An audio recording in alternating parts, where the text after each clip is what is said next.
Welcome to Module 1.2 of the Learner Space course on device physics. In today's module, I just want to, in a way, short way, just cover two basic questions. Firstly, what is a semiconductor? And secondly, why do we care about it? Why are we interested in it? Why are we studying it when we want to go ahead and make chips, right? So, just very quickly, what is a semiconductor, right? And I think this is something that is pretty self-explanatory from its name, which is that it has conductivity between that of a conductor and an insulator. So conductivity is basically how easily it lets current flow through it. That's it. So a material of higher conductivity lets, for the same voltage applied across its ends, lets more current flow through it. So we have either conductors or insulators. Insulators don't let any current flow through them. Conductors let a lot of current flow through them. And semiconductor is somewhere in the middle, right? And I want to give a very crude explanation of this phenomena using the concept of energy bands. And I know that we've not really gone into what exactly energy bands are, but just using the intuition of this energy bands, I want to go into what exactly a semiconductor is. So let me bring your attention first to the band diagram of the insulator. Now, in the insulator, you can observe that the difference of energy between the valence band and the conduction band is very large. Now, what exactly do we mean by the conduction band? Let me just tell you that, right? For the intents and purposes of this argument, I want you to consider that conduction band is the energy that an electron needs to attain or needs to reach so that it becomes free. So, free from the atom, right? So, we know that the nucleus of the atom bounds the electron to the atom itself, right? So, electron needs certain amount of energy to become free from the influence. Now imagine you have a very large number of atoms beyond a certain energy. If an electron has, it's free from all the atoms and it can move around freely.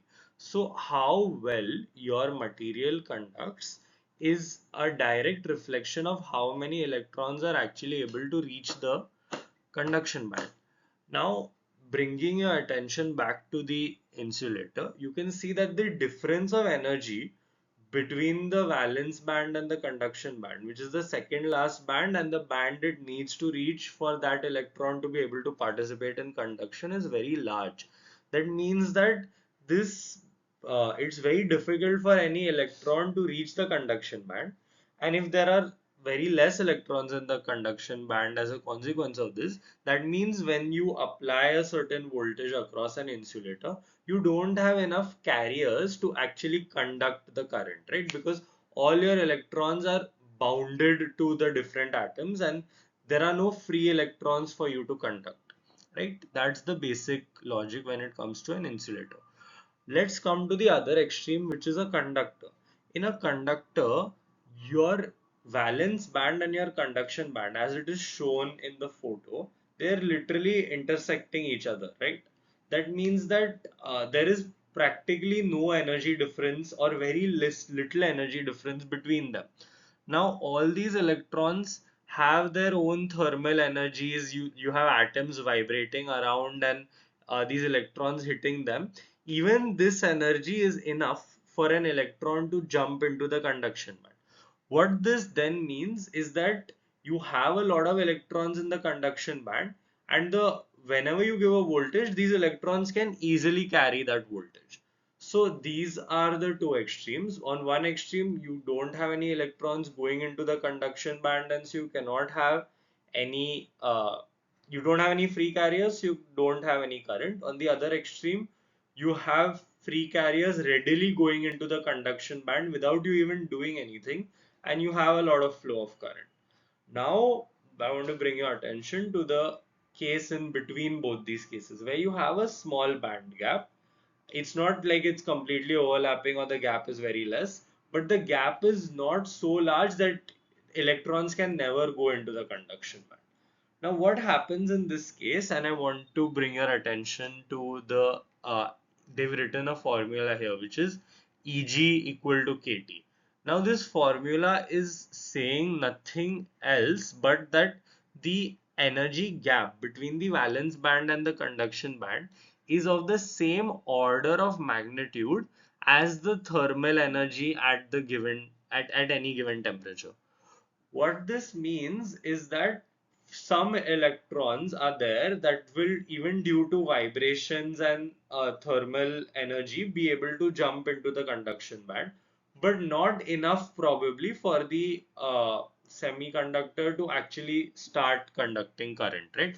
So, uh, the point that I want to draw you to is that if we can figure out a way to give these electrons even a small amount of energy, we can like make the semiconductor behave like a conductor.